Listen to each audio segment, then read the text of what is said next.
Hi everyone. So glad you're here. I'm so happy you got to join us for the first Young Wavemakers seminar of 2024. My name is Ava. I'm the Assistant Program Manager for K Perpetua Collaborative. And this is our Young Wavemaker series. So today we're going to be hearing from Emily. But first, I'd like to take a few moments just to celebrate this amazing area, the K Perpetua Collaborative, and just tell you about what's been going on and what we do. So we work in the Perpetua area, generally speaking, from Yachats to Florence. The Cape Perpetua area encompasses Oregon's largest marine reserve, which is a fully protected marine protection area, and two neighboring MPAs, as well as a seabird protection area. So we have a lot of stuff going on here, and we're the largest in the state, which is pretty cool. But all of our programs are kind of designed to showcase the interconnectedness of the land to sea, which we got to do some rebranding. So welcome, this is our new logo. I'm very excited to show it. Overall, our vision is to foster conservation and collaboration within local communities for scientific exchange, management, awareness, and stewardship from land to sea and around the Cape Perpetua Marine Reserve. So all of our partners are below. So we offer some amazing programs, and we encourage you all to get involved in whatever way you can. We have citizen science opportunities like the sea star monitoring and marine debris surveys and bioblitzes, such as our fungi bioblitzes, which is what's going on up here, and our seabird colony monitoring. So we also offer field trip and learning opportunities in the summer, so such as our tide pool exploring tours and our annual land sea symposium in the fall. But we couldn't do any of this without our amazing volunteers, so we definitely recommend that you come get involved or just come see what we have to offer. If you aren't local, or if you would like to support us in a different way, we also have shirts. These are the ones that have been available for a while, and these are the ones with our new logo. So pretty cool new merch. I'm very excited to get mine soon. And yeah, our information on where to get these is on all of our social media, on our website, all of that. So if you want to come rep the brand, and overall, just connect with us. This is all of our socials. We'd love to hear from you. Definitely check out the other Young Wavemaker seminars that are recorded online. And be sure to check out our upcoming Young Wavemakers as well after Emily. And then at this point, I can introduce Emily, and I will stop talking since it's on my presentation. I'm so excited. So this is Emily, and you've probably read this description before, and I'd love to let her just introduce herself since she's going to do a much better job than I am. So I'm going to stop sharing my screen and send it all over to her. So welcome everyone. So today I will be talking about marine life in photos. Part of that is literally, and part of that is more figuratively or more abstract. So a little bit about me. I graduated from Westport, Washington on the Washington coast, and then have gone to a couple different colleges. I completed a Bachelor's of Science in biology with a marine emphasis at Western Washington University in 2020. And then because it was COVID and also because I wanted to continue my education, I transferred down to the Oregon Coast Community College and completed an Aquarium Science Certificate in 2021. During that time and kind of shortly thereafter, I've worked at a variety of different facilities. I've also volunteered at a few other ones. I'd like to include all the different logos, and because there's a couple different places that I've been at. I've worked at the Bellingham Marine Life Center, the Oregon Coast Aquarium, the Hatfield Marine Science Center, and most recently Sea Discovery Center, and currently the MaST Center Aquarium in Des Moines, Washington. So while I was on the Oregon coast, I started out as a student in the Aquarium Science program, and then after I completed my certificate, I transferred to a staff aquarist and mentor to the following year of students. I also volunteered at the Oregon Coast Aquarium in the bird husbandry department, as well as worked as a temporary aquarist, where I got to learn some of their fish and invertebrate behind the scenes. work mostly in the quarantine facility, which was great. And then I also worked as the visitor center staff at the Hatfield Marine Science Center, specifically in the visitor center, less so on the research and education sides. And I loved my time at the Oregon Coast, or at the Oregon Coast, and I at the Aquarium Science program was definitely one of my most influential parts of my educational journey. They have a dedicated building that is created specifically for aquarium science studies, where there are over 10 different systems that house all sorts of fish and invertebrates. It's a great place for any budding aquarist or aquarist who is interested in going into any kind of animal husbandry or aquatic animal husbandry work. It's a great place to start. And so on the Oregon coast is near and dear to my heart. I used to live in Southwest Washington, so I spent a lot of time on the North Oregon coast, but the Central Oregon coast is also just incredible. I really want to compare a couple things between the Oregon coast and the Washington coast, as I've spent quite a bit of time on both. And there are definitely some similarities, but there's also some very big differences. The Oregon coast, what we think of might be some of these photos that I have here on screen. The squirrel there in the center was taken at the Cape Perpetual Marine Reserve, so I figured it was an apt inclusion here. But the Oregon coast, we really think of the crashing waves on the rocky coastline with all of the anemones and sea stars and the large sea stacks in the background, which is very much true. There's a lot of diversity on the Oregon coast, but in some ways, there is even more diversity in habitat on the Washington coast, because I really think of it as two different coastlines. So we have the outer coast, which is from Long Beach to Neah Bay. You have those sandy beaches. You've got some of the rocky sea stacks in the central and north coasts. But then you also have the what I like to call the inner coast, the Puget Sound, the Salish Sea, and you have these rockier beaches that aren't necessarily the sea stacks or the big rocky tide pools, but you have more of the boulders and the gravelly beaches, which also host so many different types of marine life. Here you can see, let's see, I'm looking for this one. You can see the kelp and surfgrass forests. The eelgrass beds are just immense, and some of these areas are a little bit treacherous to walk through, just because there is so much marine life there, and there's so much algae that grows all over the place. But they're really, really incredible beaches. So like I was saying, the Washington coast, I like to break it up into two different areas. You have the outer coast here from Long Beach to Neah Bay with a couple different bays in between. And then you also have the Salish Sea, which includes the Puget Sound. The Salish Sea itself is the ecosystem from Cape Flattery up through the Strait of Georgia, including the San Juan Islands, and then through the Puget Sound down here. All of these bodies of water are very interconnected as far as geological and biological marine life. And so it's really, the animals don't know the difference between the Canadian waters and the Washington waters. And so we include it all as the Salish Sea. Where I'm working currently is the MaST Center Aquarium. This is Highline College's Marine Science Classroom and Community Aquarium in Des Moines, Washington. So it's just 30 minutes south of SeaTac Airport. So we're up kind of central Puget Sound. We have a aquarium here at the end of the pier, and then our classroom and our lab facilities are here at the beginning of the pier.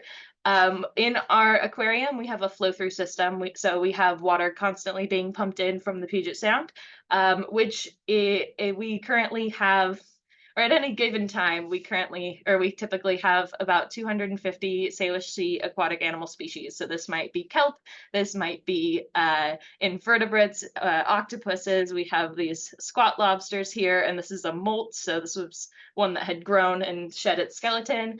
We also have over 8 articulated skeletons, including a 38-foot gray whale skeleton. You can see a couple of our other ones here at the end. So as soon as you walk into the MaST Center, you are greeted by our gray whale up in the ceiling. We are open to the public Saturdays 10 to 2 for our Discovery Day hours. So if you're in the area, stop on by. We host over 14,000 visitors a year, and we have a small staff of 3 full-time and 1 part-time staff members. We also have opportunities for volunteering. So if you are interested in volunteering, the contact information for the MaST Center will be available at the end of the talk.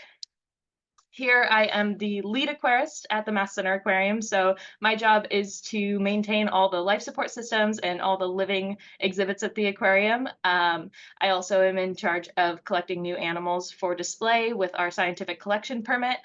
Some of this is with scuba diving, so you can see me taking a giant stride off the end of our dock here. We also collect intertidally, so that is this photo here.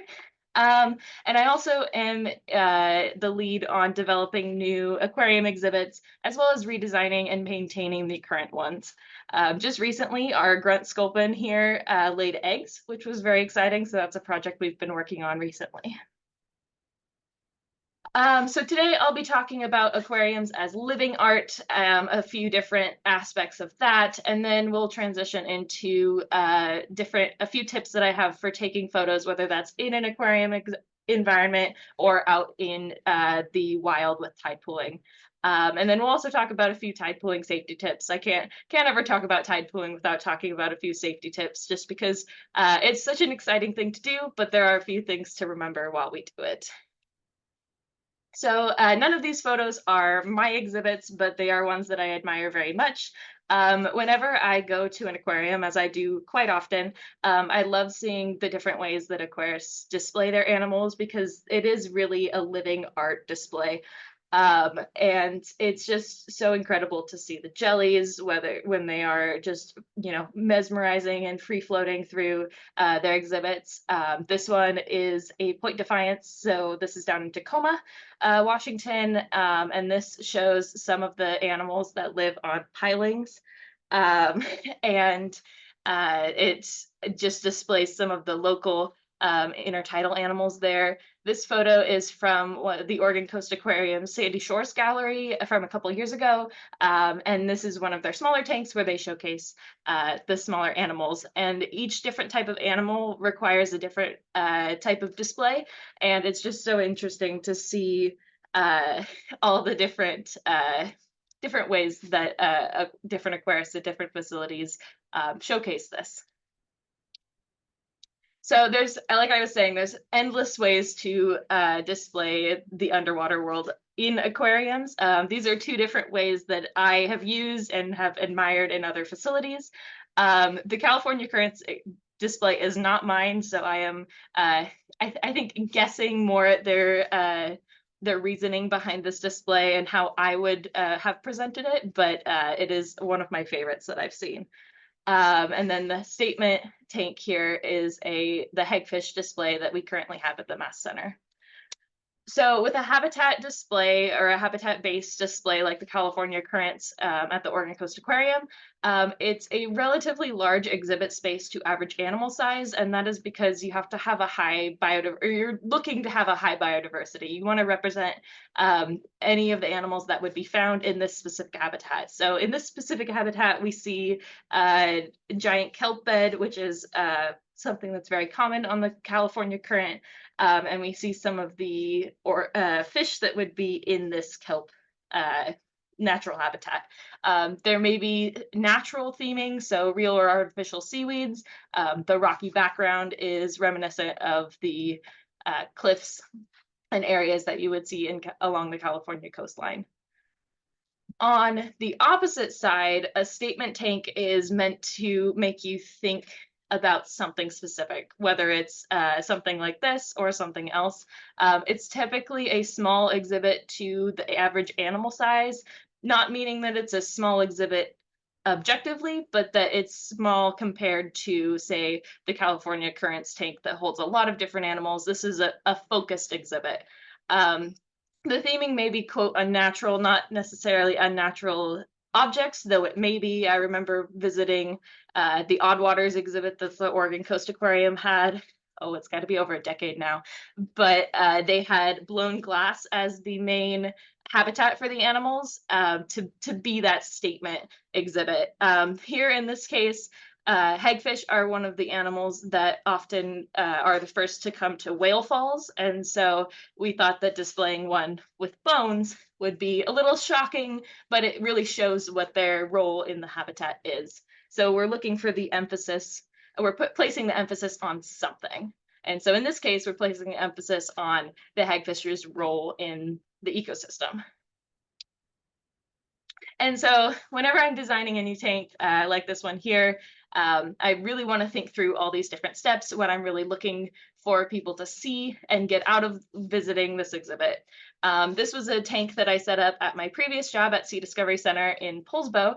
And this first step, it's, very bare bones. We have the water in it. We've got some sand and some shells in there. But the first thing we want to focus on is making sure the exhibit is healthy for the animals. So we want to make sure we have the right life support. We want to make sure we have filtration. This is a cold water tank, so we want to make sure we have a chiller. And so this is the first step. We want to make sure that it's healthy for the animals before we get into all the really exciting, pretty things.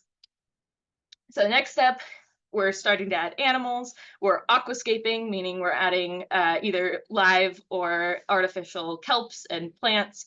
And it's often for me personally, I often go through trial and error. I move things a little bit, see how it looks. And I really want to do everything intentionally, even if it is through a trial and error. You want to make sure that each thing you do as you go through the steps, that it has a purpose. So when I'm introducing animals to the tank, I want to think about their behaviors. I want to think, this one might become territorial, so we're going to add it with a few other animals at the same time so they can all establish their areas. We want to make sure that all the water quality is acceptable and correct for the animals to thrive. We're thinking through all these steps. And then we continue adding very slowly and methodically so that the animals have a healthy environment. And the final step, it's all come together, at least for now. This may be, 6 months, a year down the line. I want to change it. A new aquarist comes in and has a different vision for it. They might change it up a little bit. Aquarium tanks, one of the wonderful things about them is they can always be adjusted just a little bit depending on who's currently running it or if your vision changes a little bit. So this was my original design for this tank. I thought it came out pretty well. We still had a few animals to add at this point. You can maybe see there's a couple fish swimming around. But then we added some signage to the exhibit to really drive home that eelgrass-based habitat that I was going for with this tank. Sometimes we don't start with a blank tank. We have a tank that's already set up and we want to change it a little bit. And this doesn't necessarily only apply to professional aquarists. This may apply to a home tank. So if you have a fish tank at home, any of these tips are based on small tanks. So feel free to use them if you find them helpful. The tank on the left was what was here about 6 months ago, and the tank on the right was how I redesigned it after a month or two of playing with different types of animals that I wanted to add. The original tank had a really bluish tinted lighting, so it was a cool tone lighting.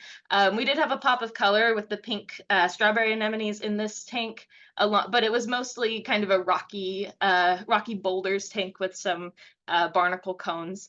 And then we took advantage of our open flow system and had lots of animal recruitment. So plankton settling out of the water column and creating this lovely background of barnacles. We did have some small urchins in there that had also recruited out of the water column, but they're a little bit too small to see in this tank. This tank was mostly squat lobsters and shrimp, so an arthropod tank. But then as we redesigned it, we warmed up the tone of the lighting. So it was a little bit more orangey because we were focusing on a shallow water exhibit. You're going to see more orange colors come through. We removed the strawberry anemones because they seem to prefer a higher flow than we could get in this tank. So as far as the animal health, we wanted to move them out so that they had a more healthy exhibit. We did add a few other animals in their place. These juvenile stickleback are the fish you see here, and they school really well in this exhibit, create a little bit more movement. We also added some larger shrimp that now crawl around all over the bottom, and we added some of the artificial eelgrass, which allowed to have a little bit more vertical depth and dynamics to the exhibit. I'm not going to read this whole slide, but in the aquarium science program on the Oregon coast, this was one of the biggest things that I took away for exhibit design. We think this is kind of all the things that I've talked through in the previous slides, but we really think about how animals are displayed, what has worked for other people, what hasn't worked for other people. There's a lot of collaboration in the aquarium field, and so I'm very fortunate to be able to reach out to colleagues at other facilities and say, hey, have you ever displayed this animal? How did it go? Has it ever cohabitated with other animals? What's the activity level? You know, I just go through all those questions, and we share knowledge quite a bit. We always want to think about life support concerns. So can this design that I'm thinking of, can it be maintained? Can it be cleaned? Do we need to add extra lighting, extra filtration? What are all the things that we need to know for this specific setup? And I also want to partner with our education team because we want to, not only do I enjoy taking care of all different types of animals, we want to have animals that people can learn about and can see and can kind of connect with in our aquarium. So aquarium design does not always go as planned. As you can see, two of these photos are from urchin shenanigans. Green urchins like to pick things up and move them around. So in the center photo, this green urchin picked up a piece of artificial eelgrass and decided to pack it all over the tank. Likewise, in the right-hand photo, that green urchin picked up a golf ball that we put in the exhibit for display and decided to pack that around for a few days. On the left-hand side, fear not, the red cucumber is not hurt. It was just trying to transverse across the tank. And so not something that we anticipated, but definitely things, always we learn new things every time we add something new or change something. So when it doesn't go as planned, we are always learning.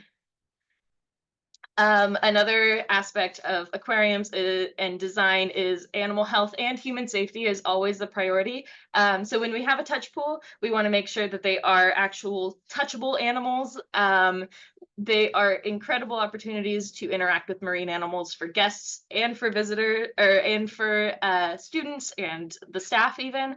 But not all animals are well suited to be permanent residents in touch pools, such as this rockfish here. Rockfish have venomous spines, so you will likely not find them in a touch pool. But that's one thing that we think about, is what animals are suitable for touch pools, so people can have that direct interaction with the animals safely for both the animal and the human. And we also think about the beauty of diversity. So aquariums are just an incredible opportunity to see animals that you may not even see if you go to the beach. Some animals will live in that intertidal zone where you can see them when the tide goes out. Most of them live below that. So you're not going to see them unless you're a diver, or you may see them on a research ROV live stream or something like that. But aquariums really give the opportunity to come face to face with some really incredible animals that may live right off the coast where you are. They may live a world away. So these are just some of my favorite animals that I've seen in different aquariums. Definitely these little Pacific spiny lumpsuckers might take the cake from my favorites, but there's just some incredible animals that can be displayed and that can really connect with people. So switching gears a little bit to taking photos and how I take photos personally. If you're here, you may have seen this on my public photography pages that I have on Facebook and Instagram. I'm not a professional by any means, but I love taking photos of marine life, whether that's in aquariums or in the wild. I primarily use either my phone or a camera, depending on what I'm looking to photograph. Here you can see in this photo, potentially, that I was photographing a great blue heron. And so I tend to use my old but trusty camera for birds and mammals, things that are a lot further away. Um, Cameras are great. There's tons of settings that you can do and very specialized photography. They can be expensive, steep learning curve. I won't read through all the pros and cons that I put on here, but feel free to look into them. I tend to use my phone for anything close, fish, invertebrates, things that are that I can focus on really quickly. That doesn't need that distance between us. However, I am terrified that I'm going to drop my phone in a touch pool one day, or in a tide pool one day. So definitely, if you can have it on a string or something where you're not going to drop it, highly recommend. So taking photos in an aquarium, it is a controlled environment. You either you know what species or you have signage that tells you what species are there. It's not dependent on any weather or anything. So there are some pros to taking photos in an aquarium. And as far as like general photography tips, I always ask or look for signage before taking photos, especially if you're using a flash. If you're using a flash, likely you're going to want to turn it off in the aquarium, just because a lot of animals are sensitive to flashes and bright lights. The closer that you can bring your phone and camera to the window without actually scratching the aquarium window, people kind of frown on that. The best, you'll reduce some of that glare that you see sometimes if you have your phone further back. And if you're on a time limit, I recommend going to video and then going back and screenshotting or clipping those frames that you like the best. When you have it on video, it catches a lot more than if you have to, click, click, click, click, click through photos. So a picture speaks 1,000 words. We all know this. What about two? Go back to that click, click, click, click. I am constantly taking photos. And two photos of the exact same animals may show different attitudes, may show just completely different aspects of what you're trying to photograph. So I love both of these photos equally. They're of an anemone clownfish duo from the Aquarium Science program, but they show very different perspectives of this fish's attitude. So when in doubt, take more photos. You can always delete them. You can't always take more once you've gone home. So I also recommend taking opportunities as they come. When I'm going through work on any given day, I always have my phone on me when appropriate to just take opportunities and take those moments as they show up. This pigeon guillemot at the Oregon Coast Aquarium was eating fish. I thought, you know what, I might get a good photo out of this. And sure enough, I got this, almost took too big of a fish moment here. This rainbow rockfish, the light was coming through the window at just a certain angle to provide a cute, nice little rainbow across the tank. So that's where that one came from. And this one was just this fish looks magnificent, even though he's only 4 inches long. And sometimes whoops photos can be the best ones. Of course, we talked about this one. These two are both sculpins, but there are two fish in this photo. The back one is a sailfin sculpin, but it makes this front one look like he's got the nice big sailfin. So these two fish often will fight for who's closer to the window. I don't think they know that I'm taking photos because I don't think fish know that kind of depth of knowledge, but they definitely want food all the time. And photos like this, I think, are really interesting. This was when the tank was super flat at the surface, and so this is an ochre star. It only had 5 arms. It only has 5 arms, but it looks like something more like a sunflower star that has more arms. So it's an imperfect reflection. And so on the flip side, taking photos in the wild with tide pooling or beach combing or any kind of thing like that, it is an uncontrolled environment and unknown species, but both of those can be pros and cons, or cons and pros, I would say. There are a lot of pros to not knowing what you're going to see. Who needs animals, right? I do. But I also find rocks and the wave action are just fantastic also. So sometimes I will take a break from photographing animals and find really interesting rocks or watch the crashing waves like here on the Oregon coast.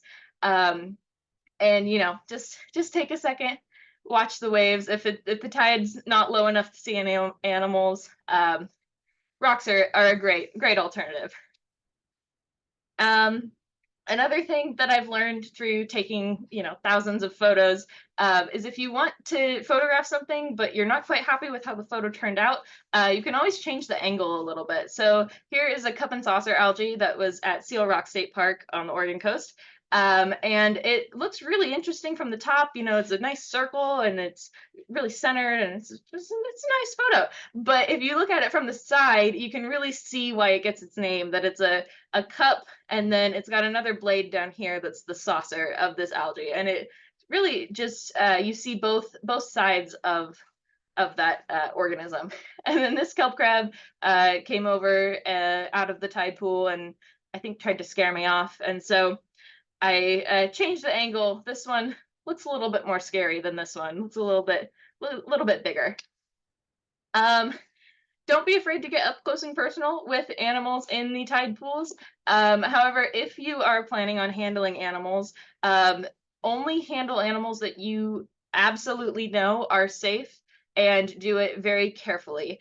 I tend to not handle animals if I don't know what it is, even though we have very few species on the Oregon and Washington coasts that can really cause harm.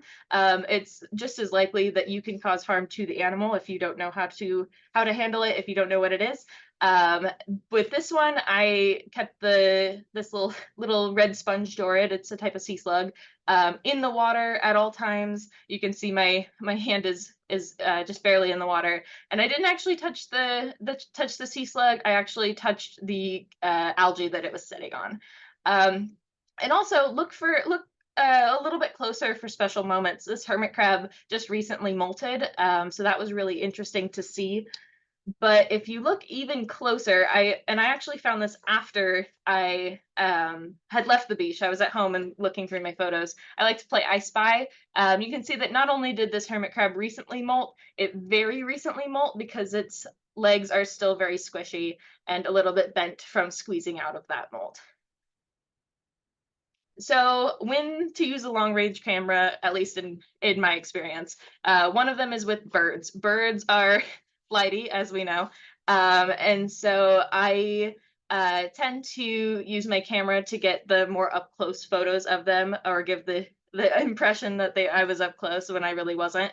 There's no mandated distance to stay back from birds like there is with marine mammals that we'll talk about in a second. But it is best to give them plenty of space. You never know how they're going to react if you approach them. And so if you are approaching, keep a good distance away and just move very slowly and methodically. With marine mammals, however, there is the Marine Mammal Protection Act that has a designated amount of room that you are supposed to give them. So always do so when you can and if you can. And if you can't, do the best you can. In these cases, these two are both from above. This is in Waldport. The bridge goes over a sand spit, at least it did when I lived there. And the seals would regularly haul out onto the sand spit, and you could see the little babies, and they are just adorable. And so standing up on the bridge, you were quite a bit distance away. You weren't in any danger of getting too close to them, but you could also observe them. And so that was great. Same thing with the Hecate Head Lighthouse. These are California sea lions that were hauled out way down below, where we could still observe them, but giving them their distance. This was one of, I think, 3 times now that I've seen orcas. This was the only time I've seen them from shore. They came by Whidbey Island, which is up here in the Puget Sound. And again, giving them their distance, and they're just incredible animals. If a good general rule is if the marine mammal in question is looking at you and moving away, you're too close. Try to get back if you can. And always share your photos if you can. Share them with friends and family. iNaturalist is a great way to share them. They could potentially be used by researchers. The Pacific Coast Tide Pool and Beachcombing Identification and Appreciation. It's a very long title, but it is a fantastic group on Facebook to share your photos.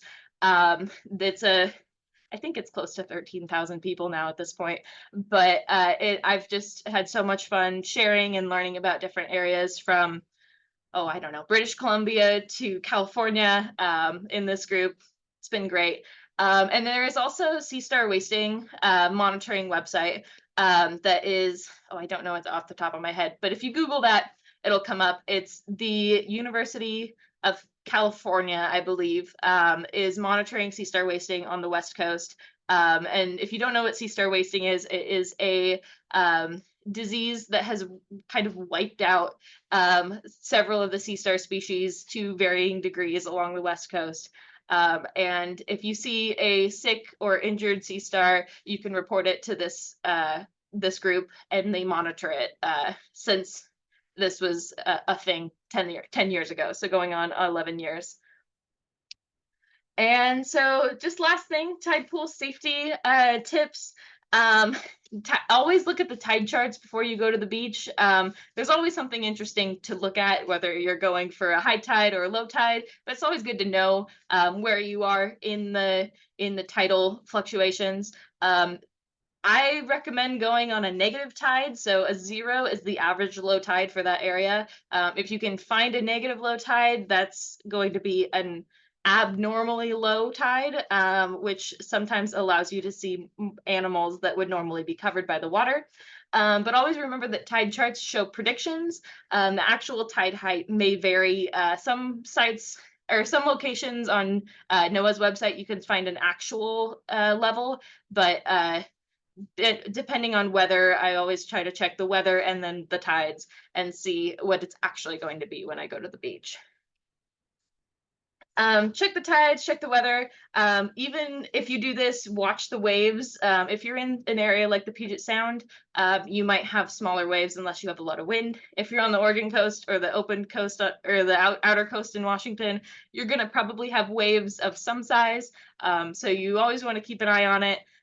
Seagulls are a lot more capable of withstanding waves like this than people are. So you always want to be careful. Plan ahead for clothing. Mid-July on the beach is going to be a lot different than mid-December.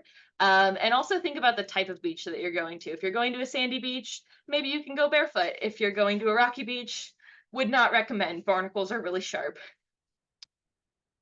And along with being safe, have fun. Enjoy it. I don't think there's ever been a day that I've gone to the beach and regretted it.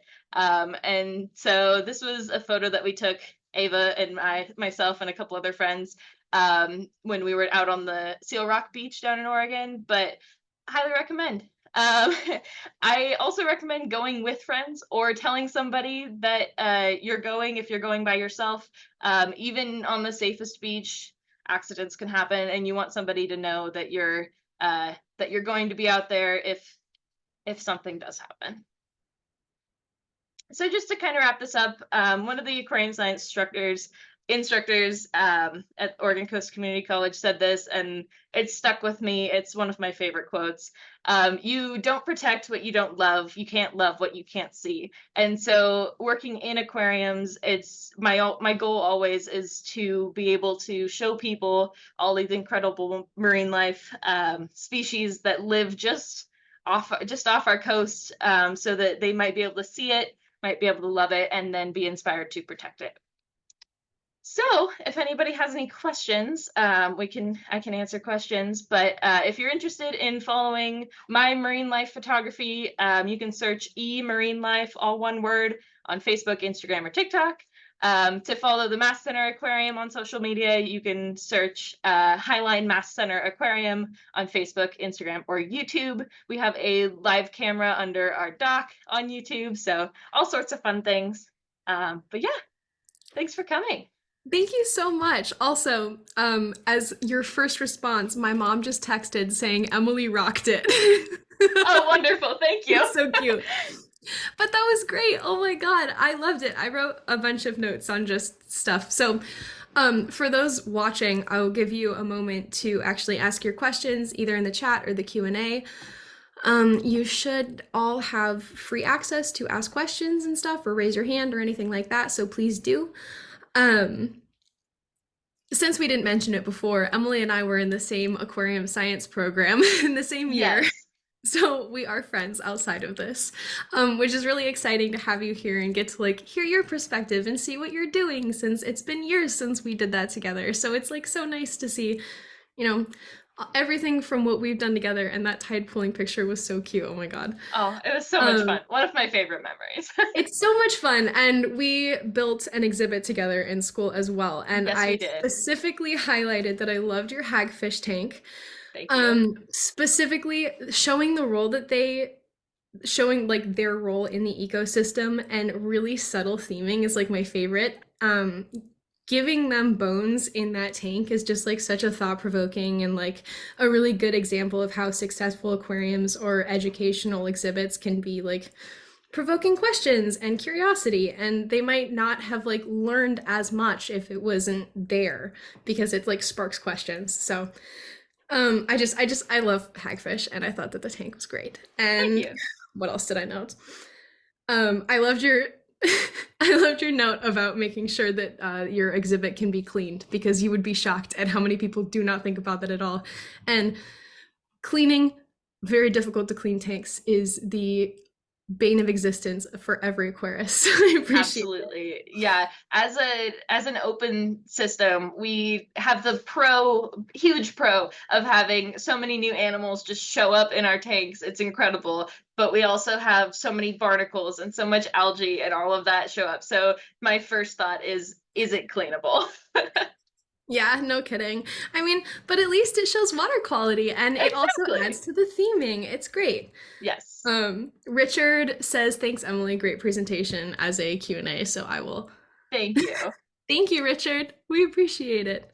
I Um, very I'll, much. I'll give everyone a few more moments to ask questions if they have any. Also, please feel free to like contact us or leave a comment on our YouTube. We would love the engagement. The last thing that I wrote down was that it was funny you said that you were terrified you would drop your phone in a tide pool one day, because I am too.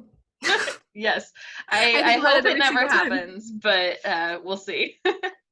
I hope that it will never happen, but you know, Who knows? it'll be a fun story regardless. Exactly.